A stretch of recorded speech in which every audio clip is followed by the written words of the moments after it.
फिर टेलीविजन आया, उसको भी पसंद किया, इसलिए 18 साल तक हम दोनों को भी सब लोग पसंद करते।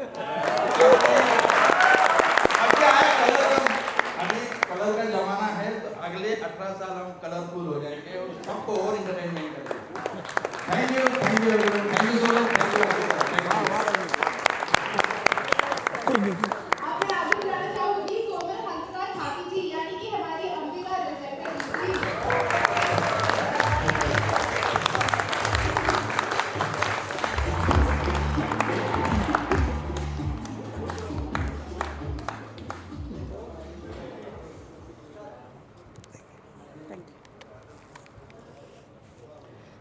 बिना कोई कंप्लेन किए हंसते हुए अच्छे से अपना काम निभा के जाना, ये अंबिका रंजनकर, कोमल भाभी, आपका शुक्रिया।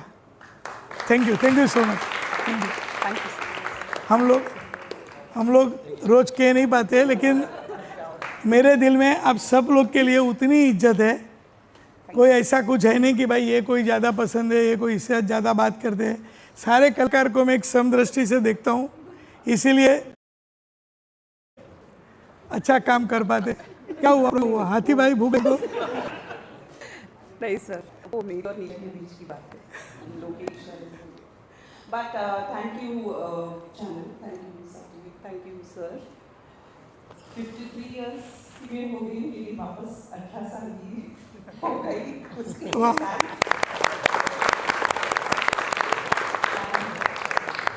It's only been a very wonderful journey.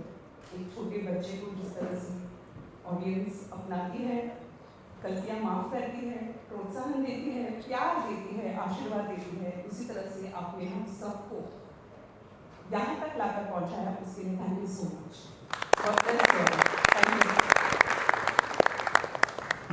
अब मैं आगे बुलाना चाहूंगी हमारे शालू पांडे यानी दयाशंकर पांडे जी को।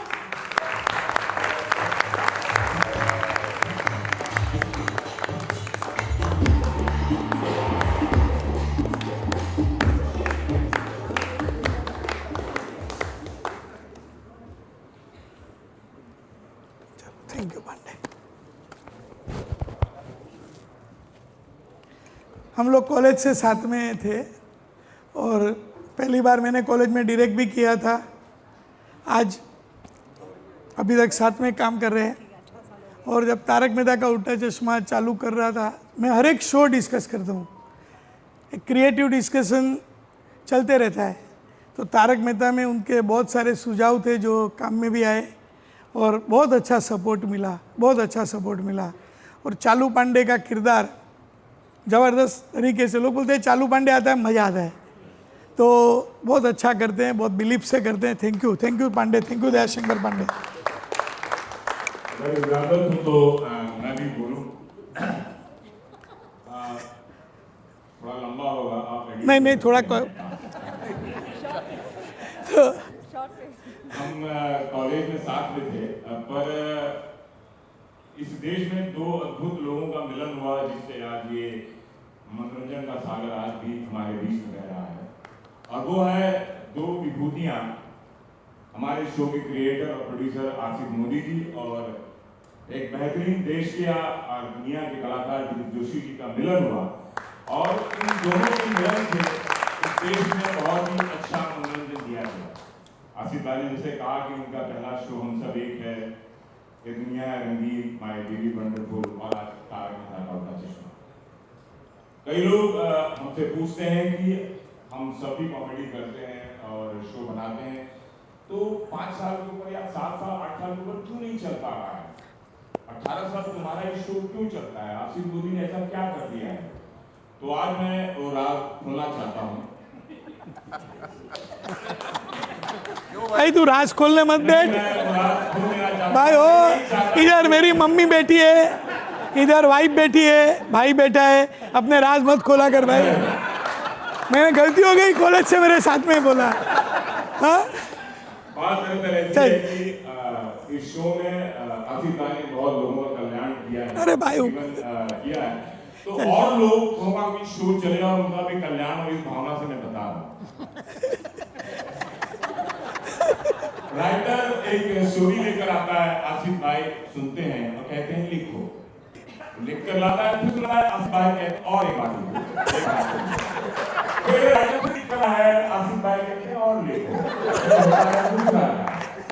फिर तीसरा ड्राफ्ट, फिर चौथा ड्राफ्ट आसिफ भाई फाइनल कर देते हैं और वो खुश होते हैं, राइटर चलो हो गया।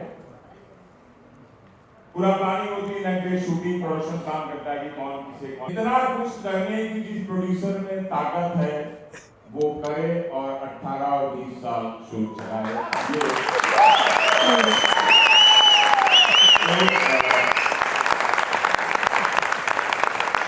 मैं भाई को आज 40 साल से जानता हूँ, शायद मैं 10 साल में संतुष्ट हो जाता, लेकिन इनका पैशन टुवर्ड्स वर्क, मैं पैसे के बारे में नहीं जानता, लेकिन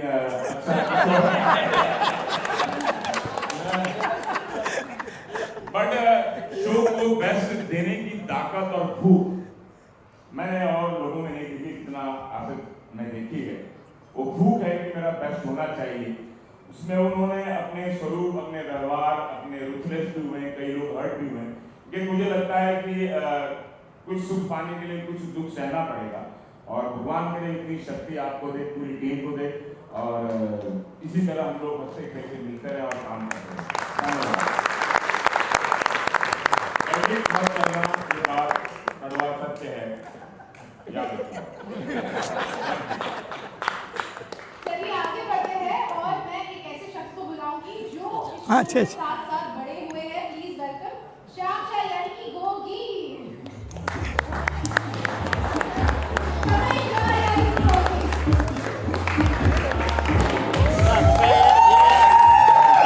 शॉर्ट में बोलना है।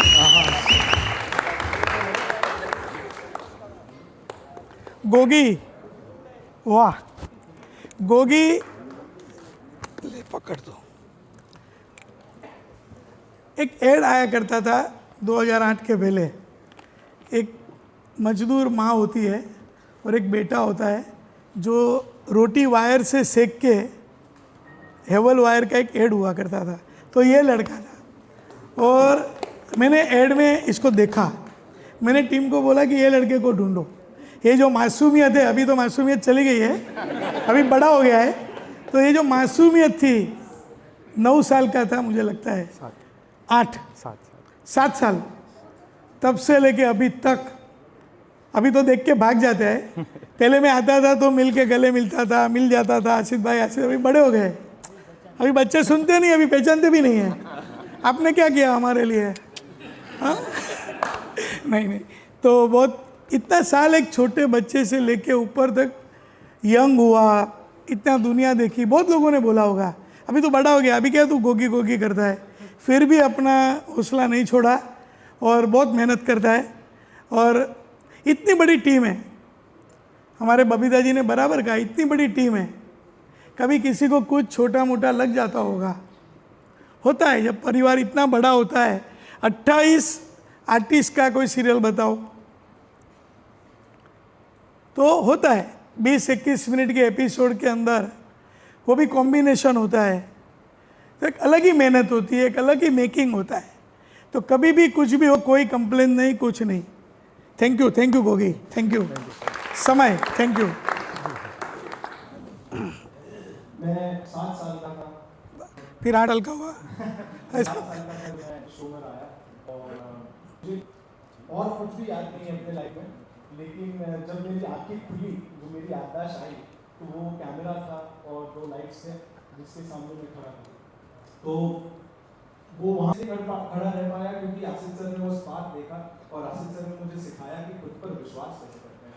तो thank you so much sir उसके लिए। मैं अपने इस भाव को एक छोटी सी कविता में आप लोगों को सुनाना चाहता हूँ। अगर पारसी में सुनाएगा कि पंजाबी में? हिंदी में नहीं सुनाऊंगा क्योंकि मम्मी पारसी है, पापा पंजाबी है। आसमान में दिखता है एक चमकता सितारा, आसमान में दिख रहा है एक चमकता सितारा, देखो हो गए